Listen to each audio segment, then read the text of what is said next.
সূচনা লগ্নে বারবার রফে দেন করার হুকুম ছিল। পরবর্তীতে আল্লাহ রাসূল সাল্লাল্লাহু আলাইহি ওয়াসাল্লাম আল্লাহর হুকুমে এটাকে নিষেধ করে দিলেন।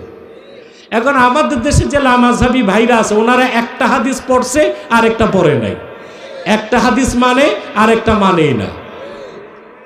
ওই যে রফে দেনের ব্যাপারে হাদিস আসছে বুখারী শরীফে, সে একটাকেই দলিল দেখায়, কিন্তু অন্য হাদিসে যে পরে মানসুখ হয়ে গেছে, রহিত হয়ে গেছে, ওইটা না পড়ে না বুঝে বা সমাজে ফিতনা করতেছে। ঠিক কিনা?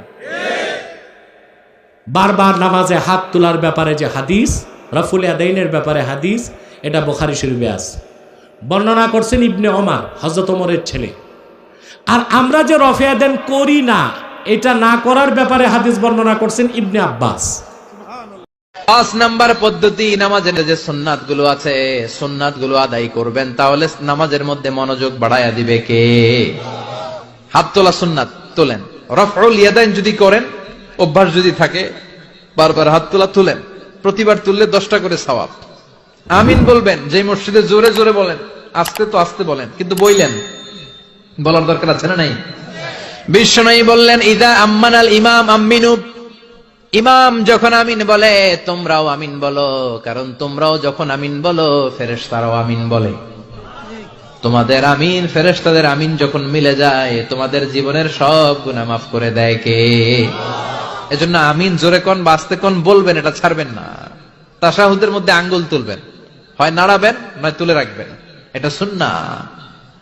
আশাদ্দু আলা শাইতান মিনাল হাদিদ, শয়তানরে লোহা দিয়ে পিটাইলে যত কষ্ট পায়, তাশাহুদে বসে এই আঙ্গুলটা নাড়ালে এর চেয়ে বেশি কষ্ট পায়। সুবহানাল্লাহ কইবেন না? এজন্য মুরাআতুস সুন্নাহ। কে আহলুল হাদিস? আপনি কাকে বলছেন আহলুল হাদিস? কাবাগরের ইমাম সাহেব তা আহলুল হাদিস, মদিনা শরীফের ইমাম সাহেব তা আহলুল হাদিস। ওয়াসায়াউদু গরিবান কামা বাদা বাইনাল মসজিদাইনি কামা তারিজুল হাইয়া। যেই মসজিদ সম্বন্ধে আল্লাহর ঘোষণা এসেছে, যে মসজিদ সম্বন্ধে আল্লাহ রাসূল ঘোষণা দিয়েছেন, মসজিদে নববী আর মসজিদে হারাম, এই দুই মসজিদের মধ্যে হেদায়েত চলে যাবে। আর পৃথিবীর কোথায়ও আল্লাহ রাসূল বলেছেন, সাপ যেভাবে সাপের গর্তে চলে যায়, সেইভাবে ইসলাম মসজিদে নববী মসজিদে হারামের মাঝে চলে যাবে। আল্লাহর নবীর ঘোষণা রয়েছে, এই দুইটি মসজিদে কোনোদিনই হেদায়েত শূন্য হবে না। পৃথিবীর সমস্ত জায়গায় যদি গোলমাল হয়ে যায়, মসজিদে নববী আর মসজিদে হারাম, এই দুই মসজিদের ভিতরে কি থাকবে? হেদায়েত থাকবে। এই দুইটা মসজিদের ইমামরা হকের উপরে থাকবে। আপনি আহলে হাদিস বলে লা মাযহাবি, আহলে হাদিস বলেন, এখন লা মাযহাবি বলে, কি বলে? এক জায়গায় আমাকে এক ভাই জিজ্ঞেস করলেন, উনি আমার আলোচনাটা পাবেন, আমার সাথে ফেসবুকে অ্যাড হয়েছেন। আমাকে বলেন, ভাই আপনি কি? আমি বলছি আমি আহলে হাদিস। বলছে আমিও তো আহলে হাদিস। বলছে আমরাও তো আহলে হাদিস। উনি কোন অর্থে বুঝেছেন এটা আল্লাহ আলাম, তবে আহলুল হাদিস এই কথাই আহলুল হাদিসই হতে হবে। আহলুল হাদিস মানে কি? পৃথিবীর কোন মানুষের কথাকে, পৃথিবীর সকল মানুষের কথাকে উপেক্ষা করে কোরআন এবং সহিহ হাদিস যারা মেনে চলে, তারাই কি আহলুল হাদিস। আবু হানিফা রহিমাহুল্লাহ বলেছেন, ইজা সাহাল হাদিসু ফাহুয়া মাযহাব, যেখানে রাসূলের সহিহ হাদিস পাবে সেটাই আমার মাযহাব। যদি কোন পৃথিবীতে যদি কোন মানুষ যদি ইমাম আবু হানিফা রহিমাহুল্লাহকে সঠিকভাবে মান্য করে, তারাই হচ্ছে আহলুল হাদিস। যারা আহলে হাদিস, যারা যেই নামে পরিচিত যে আহলে হাদিস, পৃথিবীতে আহলুল হাদিস নামে যারা পরিচিত লাভ করেছে, তারাই হচ্ছে ইমাম আবু হানিফা রহিমাহুল্লাহকে সঠিকভাবে মান্য করে। আপনি হলো পাক্কা হানাফি মাযহাবের, যেই তো রাসূলকে অনুসরণ করেন। কারণ ইমাম আবু হানিফা রহিমাহুল্লাহ কখনো বলেন নাই যে আমার কথায় যদি রাসূল, আমার কথার বিপক্ষে যদি রাসূলের কথা পাও, তাহলে তোমরা আমার কথাকে মান্য করো, এই কথা বলেছে? তাহলে কি বলেছে? আমার কথার বিপক্ষে যদি রাসূলের কথা পাও, আমার কথাকে তোমরা দেওয়ালের অপর পারে নিক্ষেপ করে নাও। প্রিয় মুসলিম ভাইয়েরা, রাসূলের কথার বিরুদ্ধে যদি কোনো পৃথিবীর কোনো মানুষের কথা পাওয়া যায়, সেটাকে বর্জন করতে হবে। এটাই হচ্ছে মুহাক্কিক আলেমদের অভিমত, এবং প্রত্যেক আলেমই হকের উপরে ছিলেন।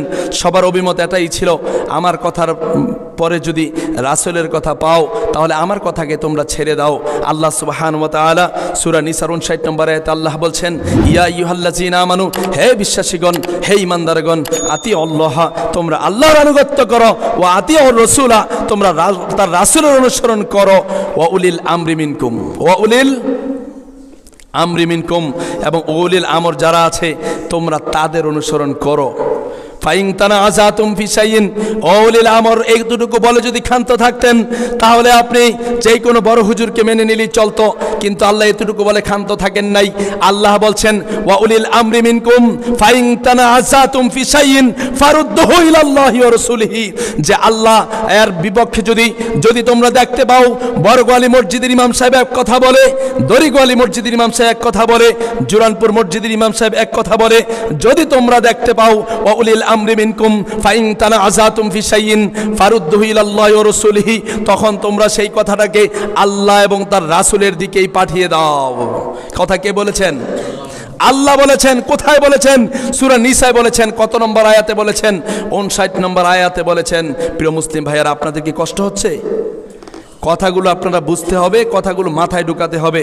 মূল কথা হচ্ছে আল্লাহ এবং তার রাসূল সাল্লাল্লাহু আলাইহি সাল্লাম যেইভাবে বলেছেন সেইভাবেই আমাদের মান্য করতে হবে।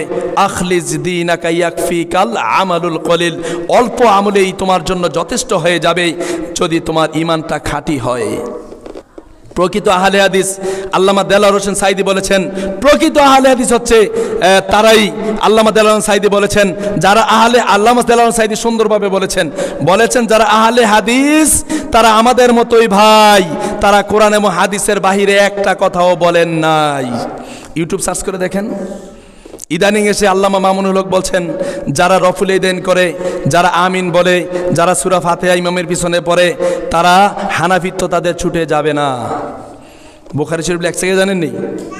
ওনার বাবাই লিখেছেন ইসলামিক ফাউন্ডেশনে, আল্লামা আজিজুল হক হচ্ছে ওনার বাবা। যদি কেউ কোন হানাফি আমিন বিল জেহের অর্থাৎ জোরে আমিন বলে, তাতে হানাফি মাযহাব অনুযায়ী তার নামাজ শুদ্ধ হয়ে যাবে। কোন হানাফি মাযহাবের অনুসারী হয়ে সে যদি রফে আদাইন করে তবুও হানাফি মাযহাব অনুযায়ী তার নামাজ শুদ্ধ হয়ে যাবে।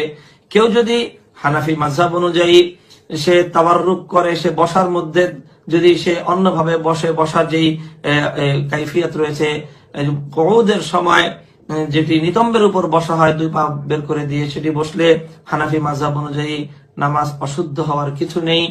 অর্থাৎ সকল ক্ষেত্রে যে মত পার্থক্যগুলো, এগুলো অন্য মাযহাব অনুযায়ী আমল করলেও হানাফি মাযহাব থেকে এমনটি বলার অবকাশ নেই যে তার নামাজ অশুদ্ধ হবে।